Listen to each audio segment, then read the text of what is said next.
El trabajo que está haciendo este chef tiene una gran ventaja. Él está concentrado, está produciendo, está apasionado con lo que hace. Y la ventaja que tiene es que la retroalimentación de si lo que está haciendo es bueno o es malo, la va a recibir inmediatamente. En 30 minutos vas a ver si la comida que hizo, que cocinó, es buena o es mala. Y quise poner este ejemplo porque estamos hablando de educación. Y creo que es válido resaltar que el trabajo del educador tiene una desventaja. Y es el otro lado de esta moneda. El trabajo del educador muchas veces ve su resultado 20 o 30 años después. No lo puedo ver inmediatamente. Cuando hablamos de que el trabajo de los educadores, el ministerio, los colegios privados, los colegios científicos, los colegios técnicos, están produciendo el talento del futuro para ser exitosos en el siglo XXI, ¿cuándo nos vamos a dar cuenta si el trabajo fue bueno o fue malo? Cuando estemos allá 20 años después. Y parte del tema que yo digo que es injusto es de que hay pocas probabilidades de regresarnos. Si hicimos un mal trabajo en el tema de educación, qué difícil decir, no, me regreso. Puede ser demasiado tarde. Hay oportunidades de mejora siempre, pero puede ser demasiado tarde para construir los ciudadanos del futuro, para pensar que Costa Rica sea una sociedad exitosa en el siglo XXI. Yo en realidad no soy educador, yo soy un empresario de tecnología que me he involucrado con la educación por dos motivaciones. La primera es que trabajo en reclutamiento, trato profesionales todos los días, he contratado a cientos, centenas y miles de personas, sobre todo en el área de tecnología, y participo constantemente de la conversación de si Costa Rica está produciendo los profesionales que ocupamos, el talento que ocupamos, que hace falta tal tipo de habilidades, tal tipo de conocimiento, experiencia. Entonces mi primer interés en la educación nace como empresario.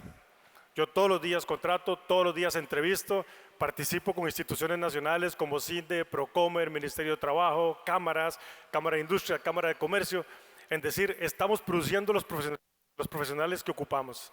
Esa es la primera motivación.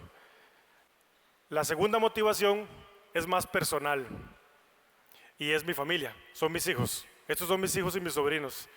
Y sobre todo me motivó la conversación en el sentido de que mi hijo menor, el más pequeño, que está en el centro, que tiene 10 años, un día conversando me dice, papá, ¿qué voy a hacer yo? ¿Qué voy a estar haciendo yo cuando tenga tu edad? Eso fue impactante por dos cosas. Una, hicimos los números y era el año 2052. Entonces me hizo sentir muy viejo. Yo me considero joven y eso me hizo sentir viejísimo. Pero por otro lado, me hizo entrar en razón de que cuando mi hijo tenga mi edad, vamos a estar entrando en la segunda mitad del siglo XXI. Entonces todo lo que decimos, que el siglo XXI trae tecnología, innovación, cambios, no es el futuro, es ya. Son cosas que están sucediendo ya. Y sobre todo, detona la conversación alrededor de decir, estos niños que son, ¿verdad?, mi familia, mi hijo pequeño, mi hijo del medio, les estamos dando la educación, les estamos dando las habilidades del futuro para que ellos sean exitosos en la sociedad del siglo XXI. Y eso lo asocio a una estadística que dice, que es todavía un poco más alarmante en este sentido. La estadística dice que el 65% de los estudiantes que están hoy día en el sistema educativo van a trabajar en carreras que no existen. Entonces eso lo hace uno cuestionarse y decir, un momentito, o sea, esta gente va a trabajar en cosas que no existen. Entonces, ¿cuál es la guía de la capacitación? ¿Cuál es la guía de la orientación, de la educación que les estamos dando? Y me puse a investigar qué son esas carreras que no existen. Les puedo dar algunos ejemplos. Vemos macro tendencias de lo que se llama tecnologías exponenciales y vemos, por ejemplo, esto, aeronáutica no tripulada. Va a haber una carrera que es ser un ingeniero en aeronáutica no tripulada, los famosos drones. Esa carrera no existe. Si uno va al CONESUB hoy pregunta, ¿esa carrera existe? No, no existe, nadie la ha presentado, no se ha aprobado. ¿Y cómo hago para crear las habilidades para que los niños sean exitosos en esas carreras? Si alguien va a estudiar economía, posiblemente sea economía basada en criptomonedas o en blockchain. Entonces, ¿cómo hago para dedicarle tiempo y generar habilidades alrededor del entendimiento de qué es criptomoneda y qué es blockchain si esa es la economía del futuro? Si alguien va a estudiar arquitectura, posiblemente haya un énfasis en urbanismo para planear ciudades de autos autónomos, autos que se manejan solos. Entonces, los estudios que dicen que el 65% de los estudiantes que están hoy día en el sistema van a trabajar en carreras que no existen, es porque están proyectando estas megatendencias. Esa es como la gran preocupación. Inmediatamente después de entender esto, empezamos a buscar y decir, ok, ¿qué sí podemos hacer hoy?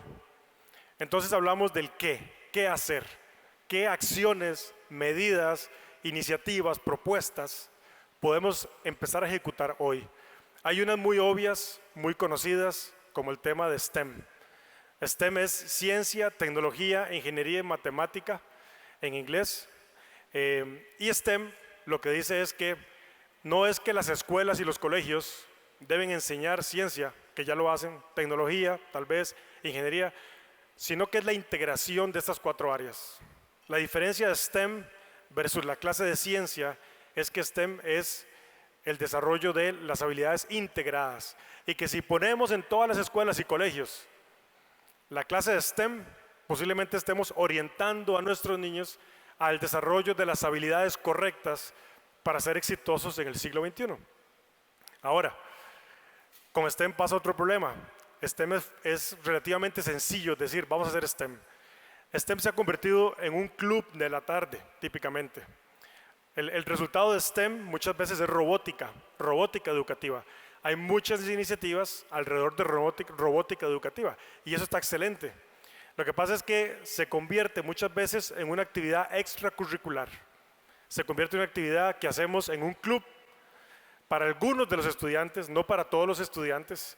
Y de hecho eso es un problema, porque si vamos a ver países exitosos en el tema de robótica, por ejemplo, como Corea, Corea lo primero que dice es STEM no es un club, no es un taller, no es un seminario una vez por mes, una vez por trimestre, es siempre, es curricular, hay que meterlo transversal a todo el modelo educativo. Ahora se habla de otras cosas que nos amarran alrededor del qué, como las 4C del siglo XXI. Las 4C, si las han escuchado, es comunicación, colaboración, pensamiento creativo y creatividad. Pensamiento crítico y creatividad. Esas son las 4C del siglo XXI. Igual, es un área de estudio que uno puede decir, muy bien, para ser ciudadanos exitosos, para las carreras que hoy día no existen, voy a tratar de modificar mi contenido para que tenga las 4Cs, pensamiento crítico, creatividad, comunicación, colaboración. Entonces, respuestas a la pregunta del qué hacer existen, no son difíciles de encontrar. Tal vez lo que es más difícil de encontrar es el cómo, porque encontramos casos de Corea y podemos investigar casos de Finlandia y Singapur y Estados Unidos, países muy exitosos en su desarrollo educativo, sin embargo, que viven realidades muy diferentes. Y la realidad tiene que ver con todo. Ustedes son testigos de eso. Desde qué capacitación recibo, cuánta infraestructura tengo, cuánto presupuesto tengo, visión, etc. Entonces, aquí en Costa Rica, hoy, cuando pensamos qué podemos hacer, nos encontramos de que no hay respuestas en el cómo, porque el cómo lo tenemos que diseñar nosotros. El cómo lo tenemos que inventar. Cómo aterrizamos esto a nuestra realidad de escuelas públicas y privadas en Costa Rica.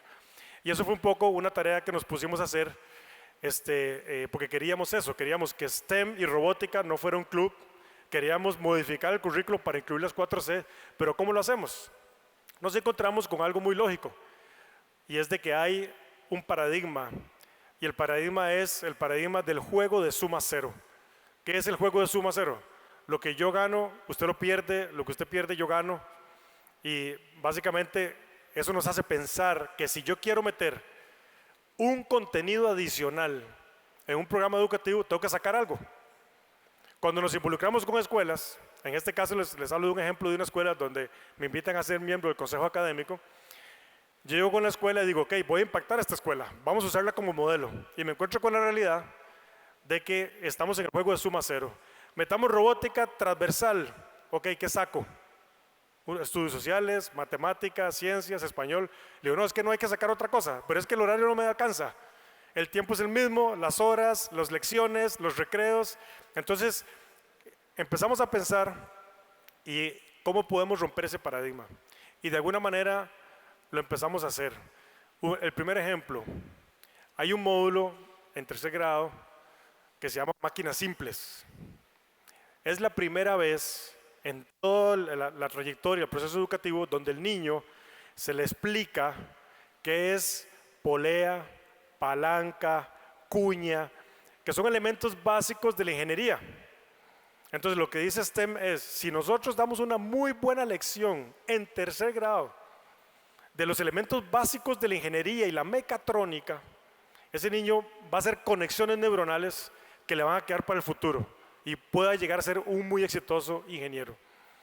Entonces, lo que optamos fue por dar STEM y las 4C del siglo XXI intercaladas en el programa. No una hora adicional en la tarde, no una hora más temprano, no durante el almuerzo, sino intercalado. Entonces, máquinas simples se enseñan mediante la construcción de una grúa. Entonces hay un proyecto que es la construcción de una grúa y se estudia la polea, la palanca, la cuña y elementos incluso de física que los niños absorben muy bien cuando reciben, en lugar de una instrucción, que es el verdadero cambio, lo que recibieron fue una construcción. Otro ejemplo es energías renovables. Es un gran ejemplo para Costa Rica. Energías renovables se estudia en quinto grado y en lugar de explicar de manera teórica, analógica, qué es la energía solar, se construye un vehículo solar con elementos de robótica educativa y se hace una competencia del vehículo solar que camina más rato y más rápido. Otro ejemplo es el ejemplo de las impresoras 3D. Una de las tecnologías exponenciales es el concepto de impresores 3D. En lugar de meter una clase de impresiones 3D como club en la tarde o en la mañana y poner a competir el currículum normal de la escuela, lo adoptamos en estudios sociales, cuando se estudia el elemento de los fósiles. Y lo que hacemos es imprimir un fósil en una impresora 3D. Sin darse cuenta, el niño recibió dos clases al mismo tiempo. Se intercalaron clases en lugar de poner una a competir con la otra. Recibió una clase de programación de impresora 3D, se llevó para la casa un fósil impreso y le dijo a su mamá, cuando la mamá le pregunta, ¿qué hiciste hoy en la escuela? Él le cuenta que estuvo en la clase de fósiles, pero sin darse cuenta estuvo en una clase de impresora 3D. Y el otro ejemplo es el ejemplo de Virtual Reality o realidad virtual, realidad aumentada. Esto lo hicimos en biología y en ciencias. Los niños programan la célula humana y la navegan mediante un visor de realidad virtual y realidad aumentada. Entonces estos son unos ejemplos de cómo de alguna manera le encontramos una salida al paradigma de no poner a competir las nuevas habilidades que debemos buscar la forma de intercalar al currículum con el programa normal, sino ponerlos a co-crear, a colaborar de manera que podamos cumplir el objetivo. Yo estoy seguro que hay muchos ejemplos así. Esto no es en realidad una innovación, ¿verdad? Hay mucha gente haciendo esto, hay fundaciones públicas, fundaciones privadas, escuelas, pero en realidad nuestro mensaje hoy es que buscáramos la forma, hoy, más tarde, una conversación, en los siguientes días, colaborando con el Ministerio de Educación, de compartir estas experiencias, porque estoy seguro que si hacemos una librería, una colección de experiencias similares, nosotros podemos contar estas 5 como las que estamos haciendo nosotros y ustedes nos pueden contar muchas más y podemos enriquecer una colección de experiencias que nos ayuden a transformar el modelo educativo. Muchas gracias.